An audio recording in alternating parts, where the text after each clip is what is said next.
you act as if God is within you, your voice changes, your posture changes. You stop asking for permission to live with fire. And when you stop waiting, heaven stops waiting too. This is not a lesson. This is a summons. If you are hearing this now, it is because something in you is ready to rise. You have waited long enough. The silence you feel, the restlessness inside you, it is not confusion. It is a call. A divine order echoing from within, commanding you to stop living like you were forgotten. You were not made to shrink. You were not placed here to drift. You were sent, and the one who sent you does not apologize for power. The man who listens with reverence, who studies this again and again until it becomes his new law, he will not just change.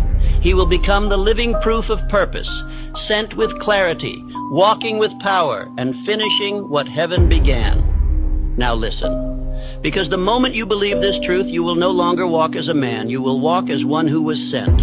You have walked long enough pretending to be less than what you were sent to become. You have bowed long enough to fear. You have hesitated long enough in the shadow of doubt.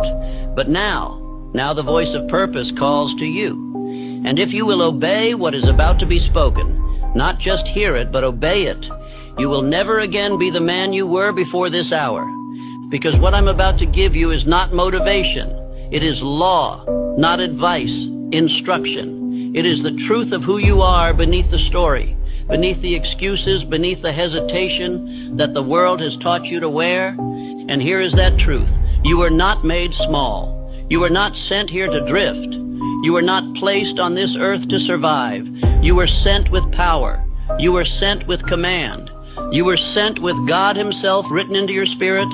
And yet, most men live like intruders in their own life. They apologize for wanting more. They hide their fire.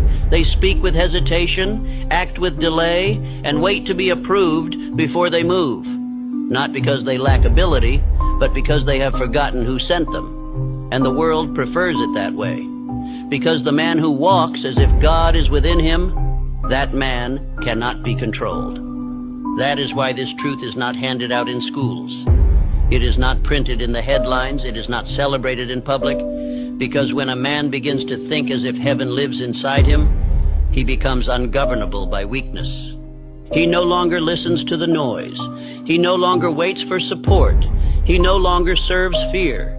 He begins to walk differently, speak differently, build differently.